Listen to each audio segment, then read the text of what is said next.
folks, with Donald Trump leading the Republican field, many folks are concerned about all kinds of drama at the Republican convention in Cleveland. There have been lots of discussions. It will be actually a contested convention with a battle taking place on the floor between Donald Trump, Senator Ted Cruz, Governor John Kasich, and many others. As a result of Donald Trump being the forerunner for the GOP, his attacks on Muslims, on African Americans, Hispanics, women, many folks say if you are a corporation, the last thing you want is your brand associated with the Republican convention brand. Well, as a result, Color of Change, they have launched an initiative to go after corporations saying, who do you want to stand with, Donald Trump or your consumers? Joining us right now is Rashad Robinson, the Executive Director of Color of Change. Rashad, welcome back to the show. How you doing? I'm great. Thanks for having me. You guys have amassed upwards of 150,000 signatures on that petition to target companies that are looking to be sponsors at the convention. What companies are we talking about, and have you had any discussions thus far with those corporate leaders? Absolutely. So we were talking about a wide range of corporations, from Coca-Cola to Google to AT&T to Ford. You know, Fortune 500 companies that come to our communities every day. They buy our products and use our services. We reached out to all these corporations before we even launched the campaign, and then we started behind-the-scenes conversations with some. Actually, 2 days ago, Coca-Cola announced that they would be, exiting. This was after a series of behind-the-scenes conversations with us, where we really walked them through what a public campaign would look like, what protests would look like, how we would really make sure that if they decided to invest in the Republican convention long term, that we would hold them accountable for years to come. They have already given $75,000 last year in sort of starting their investment. But 4 years ago, they gave $660,000, and so they were looking to match that full investment. In fact, 2 days ago, they decided that they were not going to match that full investment. Over $500,000 has now been lost by the Republicans because of Donald Trump. And we will continue to press on other corporations. We're already having conversations. We're hearing that many of the corporations that we reach out to are now assessing if they're going to follow, Koch's leadership. And now we're also bringing and building a coalition of other organizations across the spectrum, from women's groups to Muslim groups to Latino groups, really pushing many folks to jump into this campaign so we can build a larger coalition. When you look at this in terms of these corporations, and look, I mean, you've seen it before where corporations understand that they have consumers who are buying their products, and then when they choose to venture into the political arena, it's a whole different discussion. You guys are one of the leading folks targeting the corporations that were funding ALEC, the folks who are backing these Stand Your Ground laws, and a lot of people out there probably didn't even realize the kind of financial support these corporations were giving to political parties, Republican or Democratic. Absolutely. I mean, the Republicans were expecting to raise over $60 million for this convention. And we were very clear with these corporations. This is not about left or right. This is about right or wrong. And there's not really two sides to the things that Donald Trump is doing. And these corporations, right, they have every single right to do whatever they want with their money. But we have a responsibility to hold them accountable. No one brands things better than Donald Trump. He likes to put his name on everything. And so we let these corporations know that if they choose to continue to invest in a Donald Trump convention, a platform that's helping to amplify his voice and his message, we will make sure that Donald Trump's name is plastered all over their products for years to come. And, we've been very clear. We've started to actually build out some really interesting and exciting, tactics, from taking commercials of some of these corporations and inserting Donald Trump quotes. We have to really let these folks know that this is not a business as usual. This is not the same as every 4 years, that we are in a historic moment, and these corporations have to make a decision about what side of history they're going to be on, and we're going to make sure that they have no choice but to say that they were held accountable. All right, then, I want to go right now to introduce our panel here to bring them in on this conversation. We have Greg Carr, of course, with Howard University. So glad to have him on the show. We have Drew Elons on the show as well. Then, of course, Andrew Lee, Republican strategist, and as well as Angela Peoples as well. Let me get right to this. I'm going to start you with Andrew. Look, if you're the Republican Party, you're going to have a mess this summer if Trump doesn't get the required delegates and you got a floor fight. Now you're going to have folks who are targeting corporations because of this. And again, if you're a brand, you don't want there to be any sort of fight associated with something you're doing. Your party's got a problem. Well, there's no question that that this is not the conversation that we want to be having going into the convention. You think? I believe that. I actually agree with a lot of the points that Color Change has been bringing up, and I do believe that there are serious concerns. I feel like the fever is breaking. Like Donald Trump, everyone's seeing exactly who he is. Before, there's this wide misconception that the Republican Party or Republican voters overwhelmingly support him. The New Washington Post ABC poll just came out this morning. He's underwater with white males. He's underwater with women.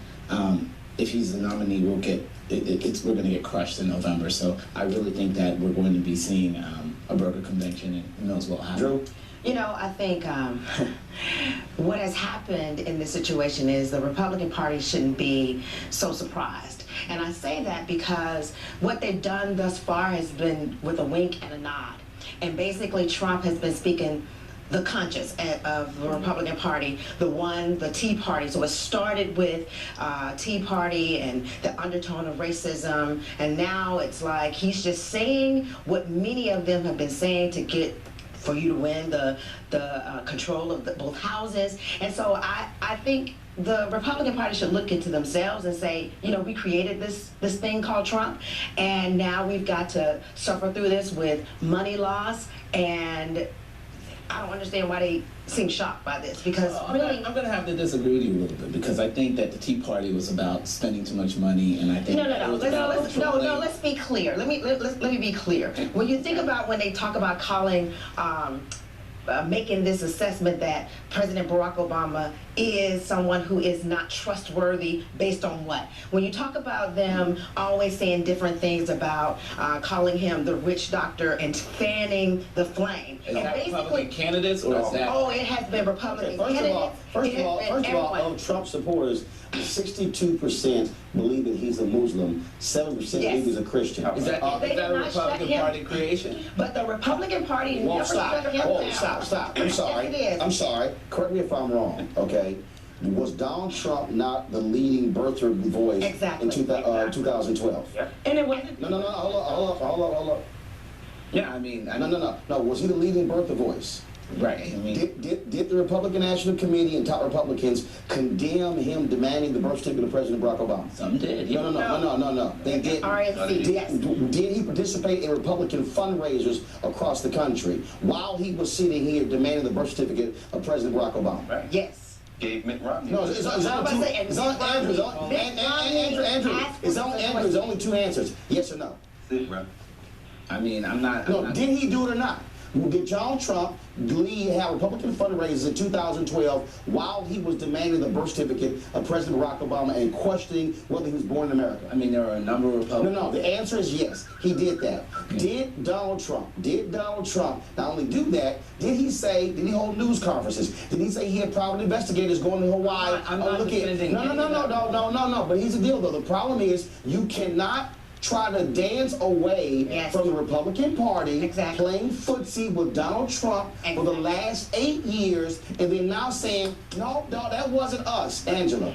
I think that the beauty of this particular moment with the campaign that Color Change is running is we're actually exposing the role that corporations are playing in the political process, right? I think a lot of times in the conventions, you see advertisements, you see these signs, and you think, oh, that's just sort of a foregone conclusion. But actually, there is a deep impact and a really sort of hands-on role that these corporations play. They fund it directly, and now we're not only exposing that, but they're holding the feet to the fire with this campaign. I want to go to Greg, then Rashad. Greg. Well, I would say, Angela, you're right. Isn't it interesting, Roland, that now democracy is revealing its true face, which is capitalism. Mm-hmm. What you see going on in North Carolina with Pat McCrory. Facebook and Apple aren't waiting for a petition. They're saying you can't have this type of intolerance. It scared Nathan Deal so bad, he vetoed the bill out of the Georgia legislature, and now they're debating in Mississippi. These corporations understand that people vote with their money. They vote with their labor. And so what we're seeing is a Republican Party that's now organized the Stop Trump campaign, and what they're going to reveal in Cleveland and even now is that people who vote don't matter. we'll pick the nominee. But what these corporations are revealing is you don't matter either. Don't forget who pays your bill. Now, Rashad, keep in mind, first of all, maybe if you look at the Democratic side, you look at the criticism that Senator Bernie Sanders has of Secretary Hillary Clinton, her Wall Street speeches, not wanting to reveal those transcripts. It's the exact same thing, and that is people are tying their votes to their interests economically. Rashad. And, you know, I've been on this show a couple of times talking about the role of money in politics, and I couldn't agree more. You know, there may be the unintended consequence of some money not going to the Democratic side from the big corporation. I don't think that's a bad thing. Unfortunately, the process of the convention has also become, you know, this process of hidden money, because the money that these corporations are investing actually isn't transparent until after the convention is over. So even this campaign has been incredibly hard to run, because we had to look at 4 years ago, then reach out to corporations and force them to have to make a public statement about whether or not they're investing this year or not, and it's not publicly available information. So all of these questions around money in politics, around hidden money in politics, around the loopholes that corporations use to gain access, you know, are all being exposed through this campaign, and we hope to move our members to the systemic issues around money in politics after this. In the immediate, though, there have to be consequences for exactly what you talked about, Roland, the ongoing footsie that the Republican Party has played with Donald Trump. The first campaign I ran as executive director of Color of Change almost 5 years ago was calling out NBC and calling out black participants of Celebrity Apprentice when Donald Trump was birther-in-chief of his country. And when he was going around the country, and I was saying, you can't have it both ways. We actually forced the discussion on that issue, forced some corporations to leave NBC around Celebrity Apprentice. And actually, Donald Trump got so annoyed with us in his classic way, he went on Fox and Friends and berated one of our co-founders, Van Jones, for a couple of minutes, you know, right, talking about our campaign. So we got under his skin there, but we didn't necessarily have the power to start moving. The story out of the New York Times, the other stories that we're seeing, the back and forth that we're hearing from corporations is that they recognize that this is a different type of moment. It's a historic moment. And we're going to make sure that whether there's riots on the floor of that convention, whether there's the ongoing speeches and attacks, right, and playing around with violence, that any corporation that decides that they want to put their money in making this platform possible, we will hold them accountable for years to come. In particular, as this country becomes more diverse, we will make sure that this diverse nation of people recognize in this historical moment, these corporate brands chose to side with our worst intentions in the country. Rashad Robinson, Executive Director of ColorChange.org. We appreciate it. Thanks a lot. Thanks for having me. Folks, racism or homophobe? All right, so kudos to Color of Change, because they had come under attack. And see, that's why there's a double standard as far as white people and black people are concerned. You get this organization, which there is no way that it can be associated with any type of violent tendencies, as much as Donald Trump and his buddies try to make that case. There is nothing that they can show that proves that case. And this brother basically is going the political route, which is what we've always been told. We need to exercise political power. Well, guess what? He's in there talking to Coca-Cola and various other major corporations and telling them that we are no longer going to act against our own self-interest. And if you guys want to support, you know, the Republican Party, and in particular Donald Trump, with his racist comments, misogynist comments, just, you know, he just hates, pretty much, he's made statements against everybody other than white males, that we are going to link him to your product. And they are making a monetary decision, and in the case of Coca-Cola, they made the decision that them contributing money to this and being labeled with Trump is really going to hurt their brand. And there are going to be a lot of other sponsors that are going to pull out away from this thing. So again, kudos to Color of Change. Hopefully this is just the beginning, and if we can coalesce around and through that organization, there's hopefully a strong possibility that we are going to be able to get more done than just having money pulled away from the GOP convention. Hopefully, money will get pulled away from the people that really are working against our self-interest.